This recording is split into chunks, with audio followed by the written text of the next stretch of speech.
Break के बाद एक बार फिर बात करेंगे मिडिल ईस्ट में जारी महासंग्राम की और इसी से जुड़ी बहुत बड़ी खबर सामने आ रही है, जहां स्ट्रेट ऑफ हॉर्मुज पर ईरान का बयान सामने आया है। हॉर्मुज से नहीं गुजर सकते हैं इजरायल और यूएस के जहाज, ये ईरान की ओर से प्रतिक्रिया सामने आई है। ये बड़ी खबर हम आपको बता रहे हैं क्योंकि हॉर्मुज स्ट्रेट को लेकर ये कहा जा रहा था कि इसके बंद होने से देखिए देश में हाहाकार की स्थिति मच सकती है, लेकिन अब ईरान ये कह रहा है कि हॉर्मुज स्ट्रेट से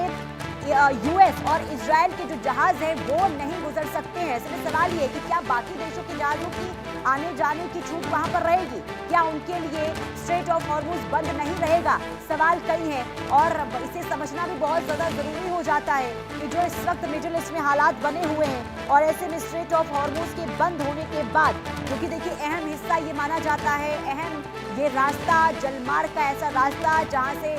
तेल की जो सप्लाई है वो हुआ करती है। और ऐसे में जब ईरान ने ये कहा था कि इस हिस्से को हम बंद कर देंगे और ऐसे में कई देशों की चिंता बढ़ गई थी कि अगर ऐसा होता है तो तेल की सप्लाई को लेकर स्थिति काफी गंभीर हो सकती है। हालांकि अब ईरान ये कह रहा है कि स्ट्रेट ऑफ हॉर्मुज से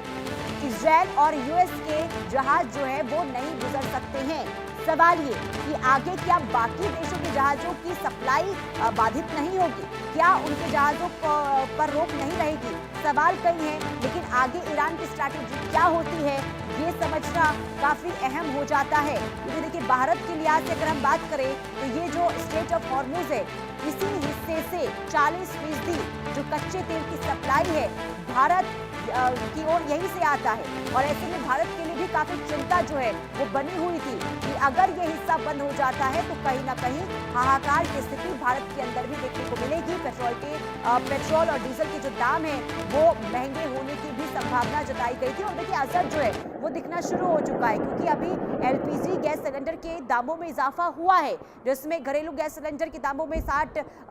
रुपए का इजाफा, इसके बाद कॉमर्शियल सिलेंडर के दामों में इजाफा हुआ है 115 रुपए का, और ये जो नई दरें हैं वो आज से लागू हो जाएंगी। ऐसे में लोगों के अंदर कई सवाल हैं कि अगर ये जंग अगर लंबी खींचती है तो आगे क्या पेट्रोल और डीजल के दामों में भी इजाफा होगा? हालांकि सरकार की ओर से देखिए रणनीति जरूर तैयार की जा रही है, भारत सरकार की ओर से प्लानिंग ये की जा रही है कि अगर किसी भी तरीके से भारत के जहाजों की सप्लाई पर भी, यानी कि जो तेल की सप्लाई है जो स्ट्रेट ऑफ हॉर्मुज से भारत जहां से तेल लेता है, अगर वहां बंद कर देता है तो इसके लिए विकल्प रास्ता भी यहां पर निकाला जा रहा है भारत की ओर से। लेकिन ये बहुत बड़ी खबर हम आपको बता रहे हैं, स्ट्रेट ऑफ हॉर्मुज से जुड़ी हुई सामने आ रही है, जहां से ईरान ये कह रहा है कि इस रास्ते से यूएस यानी कि अमेरिका और साथ ही साथ इजरायल के जो तेल जहाज है वो यहां से नहीं गुजर पाएंगे। अगर यहां से गुजरते हैं तो उस पर हमले किए जाएंगे, ये ईरान की ओर से कहा गया है। कुल मिलाकर देखिए ईरान जो है वो पूरी तरीके से ये चाहता है कि इजरायल और अमेरिका दोनों के ऊपर इस तरीके से चोट पहुंचे, ताकि हालांकि देखिए ईरान जो है अब काफी नुकसान ईरान के अंदर हुआ है हमले को लेकर, लेकिन इसके बावजूद भी ईरान जो है कोशिश ये कर रहा है कि इजरायल और अमेरिका की भी कमर तोड़नी होगी। और ऐसे में स्ट्रेट ऑफ हॉर्मुज को लेकर बड़ा ऐलान ये ईरान की ओर से किया गया है। और इसी बीच एक और बड़ी खबर आपको बता दें कि मिडिल ईस्ट की जमीन पर जंग का तूफान उड़ चुका है और आसमान में लड़ाकू विमानों की जो गर्जना है वो जबरदस्त तरीके से सुनाई दे रही है। और